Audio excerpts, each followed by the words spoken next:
नमस्कार। नमस्कार बच्चों, मैं आपकी हिंदी अध्यापिका ज्योति शर्मा। आज हमारा हिंदी व्याकरण मतलब हिंदी 2 भी जिसे बोलते हैं, व्याकरण भाग भी बोलते हैं, उसमें हम संज्ञा करेंगे।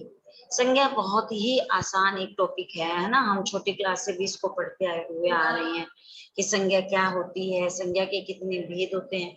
परंतु जैसे जैसे हमारा स्तर ऊंचा होता है, जैसे कि आप अब सेकंड से थर्ड में आए, थर्ड से फोर्थ, फोर्थ से फिफ्थ में आए हो, तो पहले आपने सिर्फ संज्ञा की डेफिनेशन पढ़ी, फिर उसके बाद आपने अगली क्लास में संज्ञा के कितने भेद होते हैं वो पढ़ा, फिर उसके आगे आपने ये पढ़ा कि संज्ञा के भेदों की परिभाषा क्या होती है। तो इस प्रकार से जो है हम लोग आगे से आगे बढ़ते रहते हैं। तो देखिए संज्ञा, अब एकदम अच्छे से यहाँ हम पाठ को पढ़ेंगे और फिर समझेंगे कि संज्ञा क्या होती है, संज्ञा की परिभाषा क्या होती है, संज्ञा के भेद क्या होते हैं।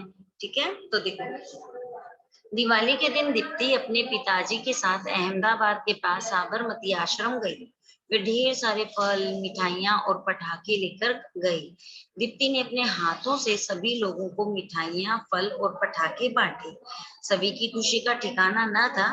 सभी ने उसे आशीर्वाद दिया। शाम को उन्होंने सभी के साथ प्रेम पूर्वक पटाखे छुड़ाए। घर आते समय दीप्ति के मन में बहुत प्रसन्नता थी। अब हमने ये इतना पढ़ लिया। अब इसको पढ़ने के बाद में देखो क्या है, अब हम ध्यान से पढ़ेंगे। ये जो पूरा पैराग्राफ हमने पढ़ा है इसको हम ध्यान से पढ़ेंगे। देखो, व्यक्तियों के नाम, सबसे पहले व्यक्ति के नाम देखेंगे तो यहाँ पे सबसे पहले क्या नाम आया, दीप्ति। उसके बाद में पिताजी, है ना, 2 जनों का नाम आया। उसके बाद में स्थानों के नाम। अब यहाँ पे जब हम चैप्टर को पढ़ते हैं, इस पार्ट पैराग्राफ को पढ़ते हैं, तो यहाँ पर हमें दिखता है कि कौन कौन से स्थानों के नाम आए। तो अहमदाबाद आया और साबरमती आश्रम आया। वस्तुओं के नाम जैसे फल, मिठाइयाँ, पटाखे। ठीक है, भावों के नाम खुशी, प्रेम पूर्वक, प्रसन्नता। हमने पहले भी बात की थी, भाव क्या होती है। जैसे बच्चा रो रहा है तो रोने का भाव है, कोई बच्चा तेज दौड़ रहा है तो दौड़ने का भाव है, कोई जल्दी जल्दी खाना खा रहा है तो जल्दी जल्दी खाना खाने का भाव है, कोई हर टाइम हंसता रहता है तो हंसने का भाव है। तो खुशी भी एक भाव होता है, दुख भी एक भाव होता है। प्रेम पूर्वक, किसी को हम प्रेम पूर्वक बात करते हैं तो वो भी एक भाव है, और प्रसन्नता भी एक भाव है। तो इस प्रकार से हमने एक पैराग्राफ पढ़ा।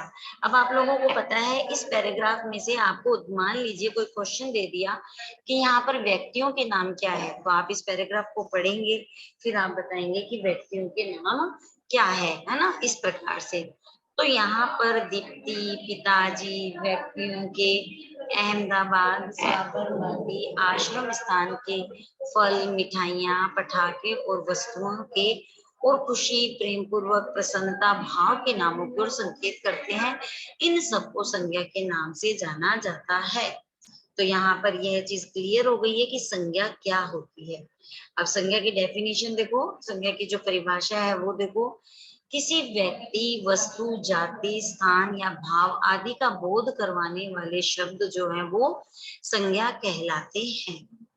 किसी भी व्यक्ति, वस्तु, जाति, स्थान या भाव आदि का बोध करवाने वाले शब्द संज्ञा कहलाते हैं। तो आपने देखा, हमने ऊपर पढ़ा, व्यक्ति भी पढ़ा हमने, है ना, वस्तु भी पढ़ी हमने, जाति भी पढ़ी, स्थान भी पढ़ा, सब कुछ पढ़ा। अब संज्ञा के मुख्य कितने भेद होते हैं, तो यह बात तो मैंने आपको ही समझा दी थी कि संज्ञा के मुख्य 3 भेद होते हैं। कौन कौन से होते हैं, देखो, व्यक्तिवाचक संज्ञा, जातिवाचक संज्ञा, भाववाचक संज्ञा। आप अपनी कॉपी में जो है इस चलचित्र को, मतलब इस पिक्चर को बना करके भी समझा सकते हो। तो व्यक्तिवाचक संज्ञा में कोई व्यक्ति आया, जातिवाचक में जैसे कुछ भी आ सकता है, पक्षी आ सकते हैं, पशु आ सकते हैं, और भाववाचक में उड़ने का, खुशी का जो है वो भाव आ रहा है। अब देखो, संज्ञा के तीनों भेद पर अपन विस्तार से विचार करेंगे तो हमें यह बात पता लगी कि संज्ञा के 3 भेद होते हैं, व्यक्तिवाचक, जातिवाचक और भाववाचक। व्यक्तिवाचक संज्ञा क्या होती है, व्यक्तिवाचक संज्ञा वो होती है जिस शब्द में किसी विशेष व्यक्ति, स्थान, वस्तु या पदार्थ का बोध हो, उसे व्यक्तिवाचक संज्ञा कहते हैं।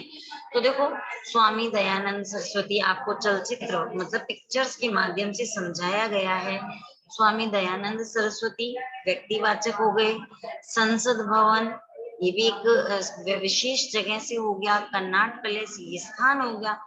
तो व्यक्तिवाचक संज्ञा वो होती है जिस शब्द से किसी विशेष व्यक्ति, स्थान, वस्तु या पदार्थ का बोध हो। ठीक है, वो व्यक्तिवाचक होती है। अब देखो जातिवाचक। जातिवाचक क्या होता है? जैसे कि मैंने आपको पहले एक बार बताया था कि जातिवाचक जो होती है उसका मतलब होता है किसी जाति, जैसे गाय है, गाय में बहुत सारी जातियां होती है ना।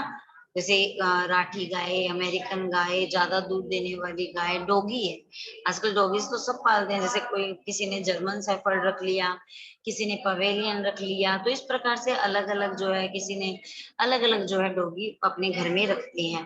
तो जातिवाचक संज्ञा मतलब किसी एक चीज की अन्य चीजें होना, वो जातिवाचक है। देखो यहाँ पे परिभाषा, जिस शब्द से किसी व्यक्ति, वस्तु, पदार्थ या स्थान के सामान्य जातिगत नाम का बोध हो उसे जातिवाचक संज्ञा कहते हैं। जैसे आदमी, स्त्री, नगर, गांव, वृक्ष, सिंह, कुर्सी तथा किताब। अब देखो किताब को लेते हैं अपन, किताब होती है, आपने किताब को देखा होगा कि पुस्तक तो बहुत सारे तरीके की होती है, एक पुस्तक तो नहीं होती। पुस्तक तो एक, पर उसकी जातियां अलग अलग अलग तरीके की पुस्तक होती है। हिंदी की भी पुस्तक होती है, ईवीएस है, एसएसटी है। तो इस प्रकार से अन्य अन्य का पुस्तक है। स्त्री, स्त्री तो होती है, परंतु स्त्री की जातियां कितनी होती है? कोई मोटी स्त्री होती है, कोई पतली होती है ना, कोई बहुत सुंदर होती है, कोई कुरूप, कोई इस प्रकार से। तो देखो ये हो गया जातिवाचक संज्ञा, मतलब जिसमें किसी व्यक्ति, वस्तु, पदार्थ या स्थान के सामान्य जातिगत नाम का बोध हो। तीसरी बात करेंगे हम भाववाचक संज्ञा।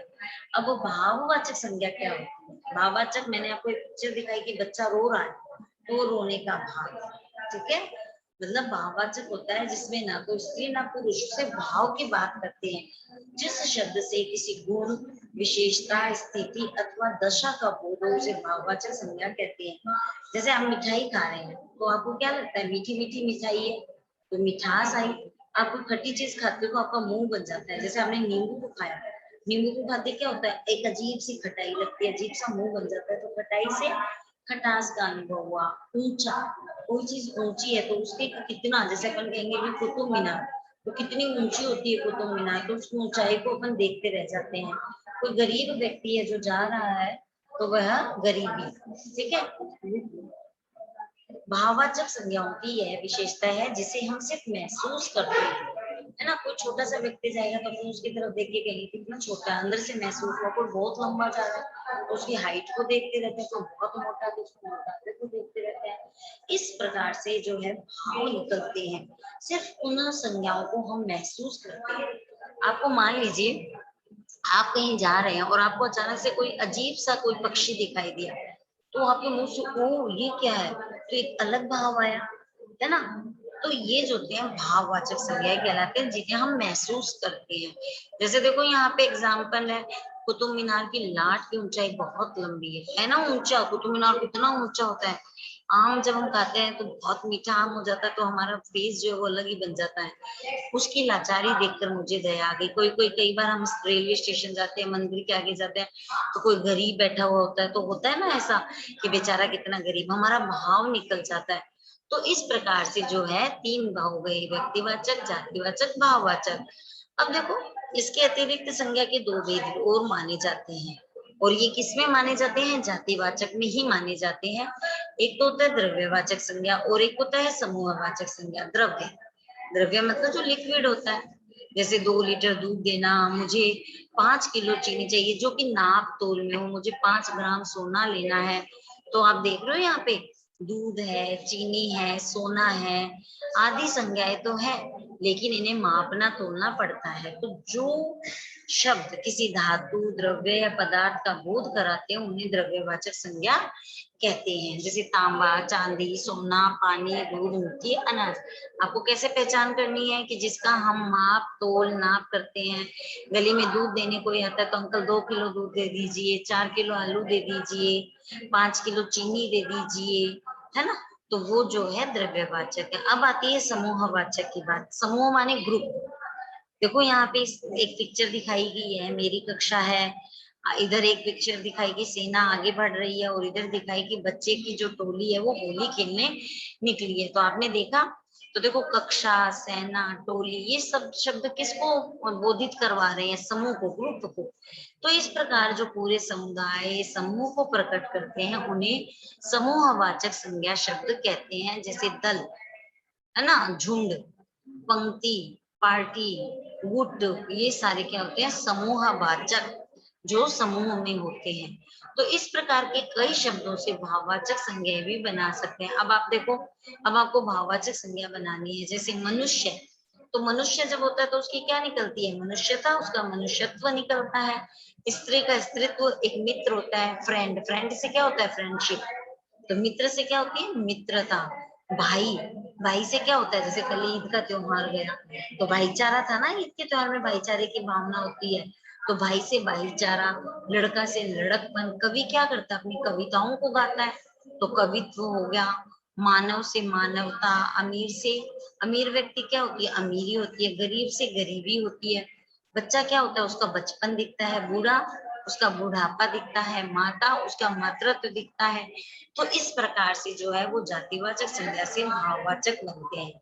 अब यहाँ पे कुछ है, सर्वनाम शब्द से बनी भाववाचक संज्ञा, विशेषण शब्दों से बनी भाववाचक संज्ञाएं, और क्रियाओं शब्दों से बनी भाववाचक संज्ञा। यहाँ पर हम लोग इसको पढ़ेंगे और आप लोग इसकी प्रैक्टिस करोगे ताकि कल आपका मूल्यांकन हो सके। तो ध्यान से देखो, सर्वनाम क्या होते हैं? जो हमें किसी संज्ञा के स्थान पर प्रयुक्त करते हैं। स्व का स्वत्व, निज का निजत्व या निजता, अपना का अपनापन, मम का ममता। विशेषण शब्दों से बनी भाववाचक संज्ञाएं क्या होती है? विशेषण मतलब जो किसी की विशेषता बताते हैं।